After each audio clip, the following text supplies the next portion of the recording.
Marcus Rodriguez wiped the sweat from his forehead as he stepped out of his sleek BMW in the parking lot of the small-town diner. At 28, he had everything he thought mattered: a corner office at a prestigious investment firm, designer clothes, and enough money to never worry about checking prices. His phone buzzed constantly with business calls, each one adding more zeros to his bank account. The diner looked like something from the 1950s, with its faded red vinyl booths and checkered floor tiles that had seen better decades. Marcus wrinkled his nose at the smell of grease and coffee that had been brewing too long. He was only here because his car had started making strange noises, and this was the only place open on this stretch of highway between cities. As he walked toward the entrance, Marcus noticed an old man sitting alone on a bench outside the diner. The stranger wore a worn military jacket that had clearly seen many years of use. His gray hair was neatly combed, but his clothes looked like they came from a thrift store. The old man's hands showed the rough calluses of someone who had worked with them his entire life. Marcus barely glanced at him as he pulled out his phone to make another business call. The old man was just part of the scenery to him, another reminder of why he had worked so hard to escape small-town life. While Marcus talked loudly about stock options and quarterly reports, he noticed the old veteran watching him with quiet, intelligent eyes. Inside the diner, Marcus chose a booth near the window and immediately began spreading out his laptop and papers. The waitress, a middle-aged woman named Betty, approached with a coffee pot and a warm smile. "What can I get you, honey?" she asked, filling his cup without waiting for an answer. "Just coffee and maybe a sandwich. Whatever's fastest," Marcus replied without looking up from his screen. He was already calculating how much time this detour would cost him. As he worked, Marcus became aware of conversation from the booth behind him. The old veteran had come inside and was talking quietly with another elderly man about their time in the military. Marcus rolled his eyes at what he assumed would be boring war stories from men who lived in the past. "I remember when Lieutenant Rodriguez led us through that mountain pass," the veteran was saying to his friend. "Bravest man I ever served under. Saved half our unit that day." Marcus froze. Rodriguez was his last name, but it was common enough. Plenty of people had that name. He tried to focus on his work, but something about the way the old man spoke made him listen more carefully. "That man had courage like nothing I'd seen before or since," the veteran continued. "He could have stayed back with command, but he insisted on leading from the front. When the enemy started firing, he made sure every single one of us got out alive before he even thought about his own safety." The other man nodded respectfully. "What happened to him after the war?" "Lost touch over the years. Heard he moved west, started a family. His boy would be grown by now, probably around 30. I always wondered what became of that family." Marcus felt his chest tighten. His father had been in the military, though he had never talked much about his service. Marcus had always been too busy with his own ambitions to ask many questions. His father had died when Marcus was 22, just as his business career was taking off. Without thinking, Marcus turned around to look at the old veteran more carefully. The man had kind eyes set in a weathered face, and there was something about his posture that spoke of decades of discipline and honor. When their eyes met, the veteran smiled politely. "Excuse me," Marcus said, his voice sounding strange to his own ears. "I couldn't help overhearing. You mentioned a Lieutenant Rodriguez?" The old man's face brightened. "Yes, sir. Fine officer. Served with him in Korea back in '52. Why do you ask?" Marcus felt his mouth go dry. His father had served in Korea, though he had never shared details about his time there. "What was his first name?" "Miguel," the veteran replied immediately. "Miguel Rodriguez from Texas. Like I said, finest man I ever knew." The coffee cup slipped from Marcus's suddenly nerveless fingers, hitting the table with a sharp clink. Miguel Rodriguez from Texas. That was his father. The father he thought he had known, but apparently hadn't known at all. Marcus stared at the old veteran, seeing him with completely new eyes. This wasn't just some old man killing time in a diner. This was someone who had served alongside his father, who had witnessed acts of bravery that Marcus had never heard about. "Sir," Marcus said, his voice barely above a whisper, "Miguel Rodriguez was my father." The veteran's eyes widened in surprise, and then a slow smile spread across his face. "Well, I'll be damned. You're Miguel's boy?" He stood up slowly and extended a calloused hand. "Master Sergeant William Hayes, retired. Your father saved my life more than once." As Marcus shook the old man's hand, he felt the strength still there despite the years. This was the grip of someone who had faced real challenges, real danger.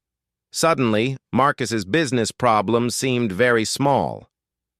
"Please sit with me," Marcus said, gesturing to the empty seat across from him. I need to hear about my father." William Hayes looked at the expensive suit, the laptop, and the scattered business papers, then back at Marcus's face.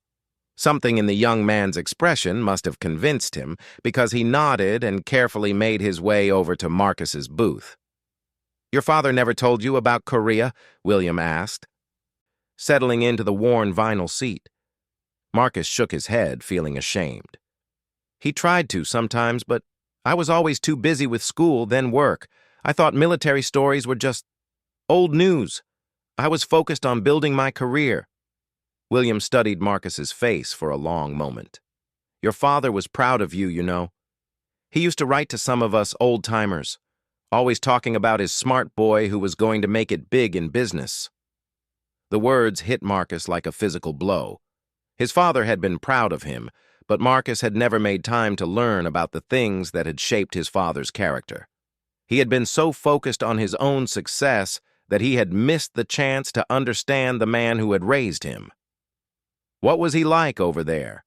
Marcus asked, putting his laptop aside for the first time in hours. William's eyes took on a distant look. "Your father was 23 years old when I first met him, just a couple years younger than you are now. But he had something special. When things got tough, men looked to him for guidance. He never asked anyone to do something he wouldn't do himself."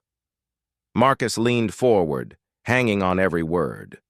For the first time in years, his phone could ring unanswered for all he cared.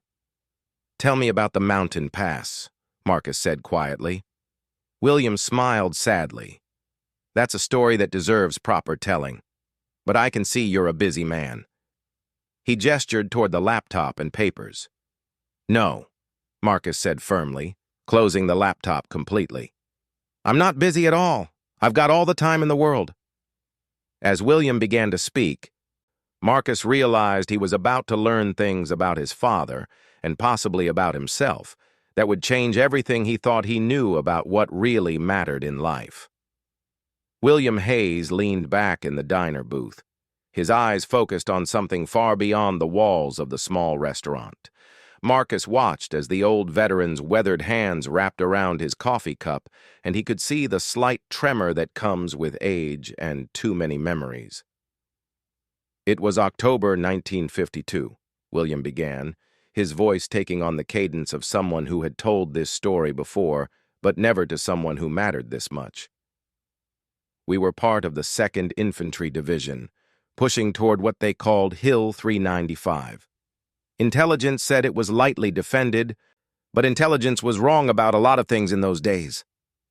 Marcus found himself leaning forward, captivated by the steady rhythm of William's voice. Outside, traffic moved past the diner windows, but inside this booth, time seemed to have stopped somewhere in the Korean mountains 70 years ago. "Your father had just been promoted to lieutenant," William continued. "Some of the older guys weren't sure about taking orders from someone so young, but Miguel had a way about him. He listened before he spoke, and when he did speak, it was worth hearing." The old sergeant paused to sip his coffee, and Marcus noticed how the man's eyes never lost their focus, even after all these years. This wasn't someone telling stories to pass time. This was someone honoring the memory of fallen friends and forgotten battles. We were supposed to take the hill at dawn, but during the night, our scouts reported heavy enemy movement. Turned out the Chinese had reinforced the position with about 3 companies. We were walking into a trap. Marcus swallowed hard. What did my father do? Smart thing would have been to call for backup, wait for artillery support. But we had wounded men from the day before who needed medical evacuation, and the only safe landing zone for helicopters was on the far side of that hill. Your father knew that waiting meant those boys might not make it. William's voice grew quieter, and Marcus had to strain to hear over the background noise of the diner. The waitress, Betty, seemed to sense the importance of their conversation and stayed away, refilling their coffee cups silently when needed. Miguel gathered the squad leaders together and laid out the situation, told us straight that it was going to be dangerous, but that we had brothers who were counting on us. Then he said something I'll never forget.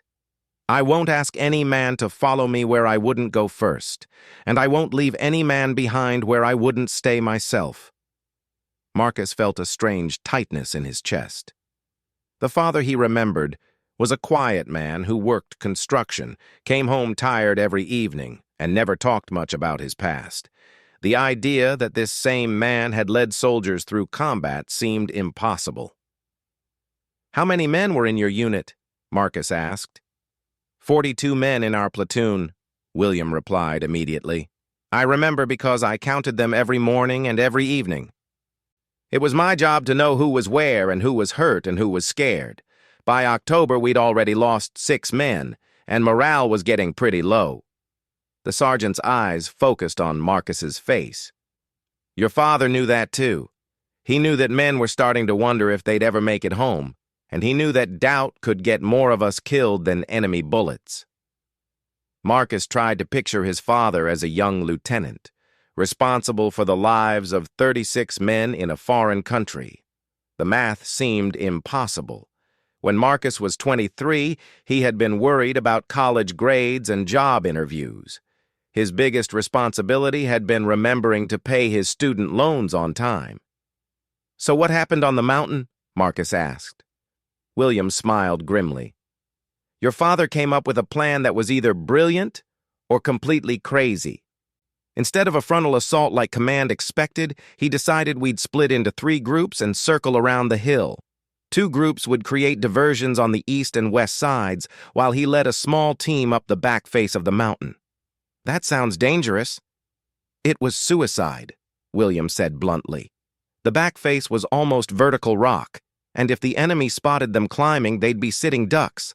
But Miguel figured it was better than sending 40 men straight into machine gun fire. Marcus realized he was holding his breath. Were you with him? I was supposed to lead the Western diversion team, but your father pulled me aside the night before, said he needed someone he trusted to keep the men focused if something happened to him. Made me promise that if he didn't make it back, I'd make sure the wounded got evacuated. The weight of that responsibility settled on Marcus's shoulders like a heavy blanket. His father had been planning for his own death while preparing to risk his life for men under his command. It was a level of selflessness that Marcus had never encountered in his business world, where everyone was primarily concerned with their own advancement. The attack started at 500 hours, William continued. My team hit the west side first, firing everything we had to make noise and draw attention. The east team did the same thing 15 minutes later. While the enemy was focused on us, your father and 8 volunteers started climbing that rock face in the dark. Marcus could picture the scene now, young men barely older than himself, carrying heavy equipment up a mountain in enemy territory. Knowing that discovery meant certain death. His father had been one of them, had chosen to be one of them. Did the plan work? Better than it should have, William said with a shake of his head. Miguel's team made it to the top just as the sun was coming up. They surprised a machine gun nest that had been chewing up our boys for days, but that's when things went wrong. The old sergeant paused, and Marcus saw something painful flicker across his weathered features. Whatever came next was the part of the story that still haunted this old man after 7 decades. The enemy had more troops than we thought. When your father's team took out that machine gun, it triggered a counterattack from 3 different directions. Suddenly, Miguel and his boys were surrounded on top of that hill, taking fire from everywhere. Marcus felt his stomach drop. What did you do? What your father trained us to do. I regrouped the Western team and started fighting our way up the hill to reach them.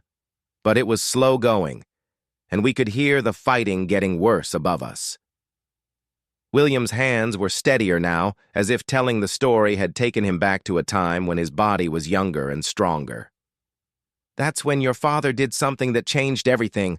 Instead of hunkering down and waiting for rescue, he ordered his team to start clearing a path down the mountain for our wounded. While under fire? While under heavy fire from 3 sides? William confirmed. Miguel figured out that the only way to save everyone was to create an escape route that could get the wounded men down to safety. So he and his volunteers fought their way from position to position, taking out enemy strong points one by one. Marcus shook his head in amazement. How did they survive? Barely, William said quietly. By the time we reached them, Miguel had been shot twice, and 3 of his volunteers were wounded. But they had cleared a path wide enough for stretchers, and every single wounded man from the previous day's fighting made it down that mountain alive. The diner seemed to fade around Marcus as he tried to process what he was hearing. His father, the quiet construction worker who had helped him with homework and taught him to drive, had risked everything to save the lives of men he barely knew. All 42 men in your platoon survived? Marcus asked. Every single one, William confirmed with obvious pride. Your father kept his promise. Nobody got left behind on Hill 395. As the weight of this revelation settled over him, Marcus felt something fundamental shifting inside his chest. Everything he thought he knew about courage, about leadership, about what it meant to be a man, was being rewritten by the story of a 23-year-old lieutenant who had chosen to risk everything for others. Marcus sat in stunned silence for several minutes, watching William Hayes finish his coffee with the same quiet dignity the old veteran seemed to bring to everything he did. The story of Hill 395 hung between them like a bridge connecting 2 different worlds. The world Marcus thought he knew, and the world his father had actually lived in. Why didn't he ever tell me any of this? Marcus finally asked, his voice barely above a whisper. William studied the young man's face carefully. Different men handle war differently. Some can't stop talking about it, and some can't bear to talk about it at all. Your father was the second kind. But these were incredible things. He was a hero. The old sergeant shook his head gently. Miguel never thought of himself as a hero. To him, he was just doing his job. That's what made him special. He didn't do brave things to be brave. He did them because they needed doing. Marcus thought about his father's quiet life after the war. The man who had led soldiers through combat had come home to work construction, raise a family, and never once mentioned that he had saved 41 lives on a mountain in Korea. It seemed impossible that someone could carry such experiences in silence. What happened after the war? Marcus asked. We all went our separate ways, like soldiers do. But Miguel and I stayed in touch for a while. He wrote to tell me when he got married, sent pictures when you were born. He was so proud of that baby picture. Carried it in his wallet for years. William reached into his own wallet and pulled out a faded photograph. It showed a group of young soldiers in military uniforms, arms around each other's shoulders, smiling despite their obvious exhaustion. In the center stood a young man who looked remarkably like Marcus, but with an expression of quiet confidence that Marcus wasn't sure he had ever possessed. That's your father on the right, William said, pointing to the familiar face. Picture was taken 3 days after Hill 395. You can see he still had his arm in a sling from the bullet wound. Marcus stared at the photograph, trying to reconcile this confident young soldier with his memories of a tired construction worker who always seemed to be nursing sore muscles and worried about making ends meet. The disconnect between the two images made him feel like he was learning about a stranger. "Why construction work?" Marcus asked. After what he accomplished in the military, he could have done anything. William smiled sadly. "You're thinking about it backwards, son. Miguel didn't choose construction because he couldn't do anything else. He chose it because it let him build things instead of destroy them. After Korea, that mattered to him more than money or recognition." The words hit Marcus like a physical blow. His entire adult life had been focused on accumulation, money, status, recognition. He had measured success by his salary and the respect of colleagues who valued the same things he did. The idea that someone might deliberately choose a harder path because it aligned with deeper values was completely foreign to him. "I've been such a fool," Marcus said, more to himself than to William. "How do you figure?" Marcus gestured around the diner, then at his expensive clothes and laptop. "Look at me. I'm 28 years old, and what have I ever done for anyone besides myself? I make money by moving numbers around on computer screens. I've never risked anything real, never sacrificed for anyone else, never led anyone anywhere worth going."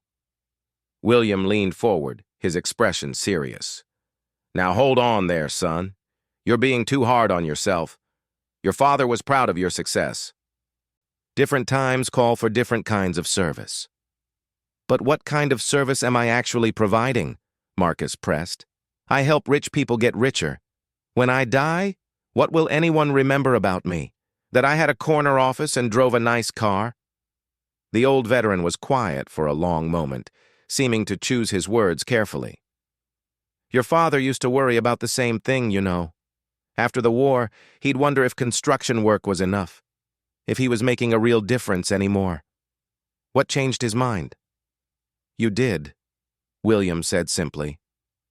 "When you came along, Miguel realized that raising a good son was just as important as anything he'd done in Korea. Maybe more important." Marcus felt tears threatening at the corners of his eyes. "But I didn't turn out good.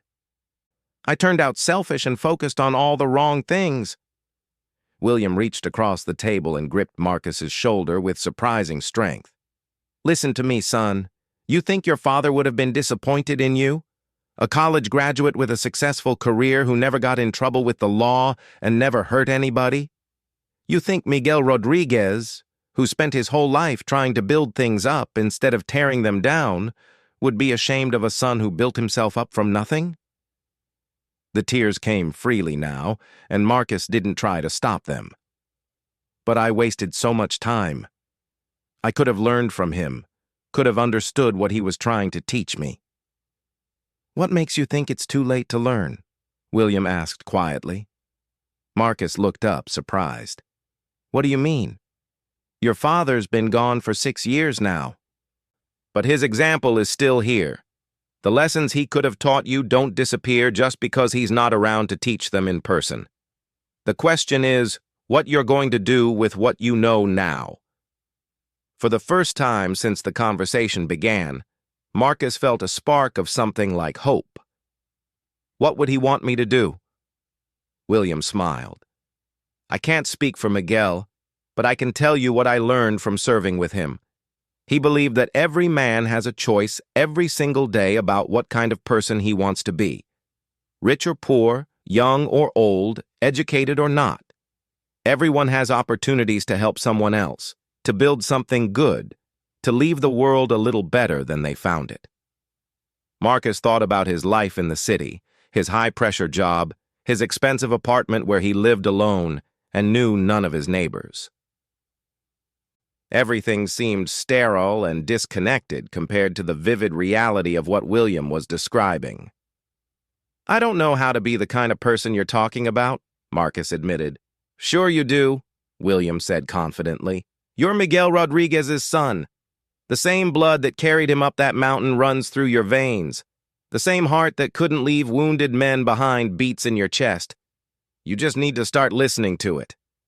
As if on cue, Marcus's phone buzzed with another business call. Without hesitation, he reached over and turned it off completely. For the first time in years, whatever deal was being negotiated would have to wait. Master Sergeant Hayes, Marcus said formally, would you be willing to tell me more stories about my father? William's weathered face broke into a broad smile. Son, I've got about 50 years' worth of stories, and nowhere else I need to be today. Marcus signaled to Betty, the waitress. Could we get some more coffee, please? And maybe some of that pie? We're going to be here for a while. As Betty refilled their cups and brought 2 generous slices of apple pie, Marcus realized something fundamental had changed inside him. The ambitious young businessman who had walked into this diner was still there, but he was no longer driving the bus. Instead, there was a growing sense that Miguel Rodriguez's son had some catching up to do, some lessons to learn, and maybe, just maybe, some good to do in the world. Outside, the sun was beginning to set over the small town, painting the sky in shades of orange and gold. Inside the diner, an old veteran and a young man who was just beginning to understand his heritage settled in for an evening of stories that would change everything about how one of them saw the world. Marcus's BMW sat forgotten in the parking lot, its expensive engine troubles suddenly seeming like the smallest of problems. Inside, 2 men who had bridged a 70-year gap through the memory of a brave lieutenant named Miguel Rodriguez talked long into the night about what it really means to serve something larger than yourself.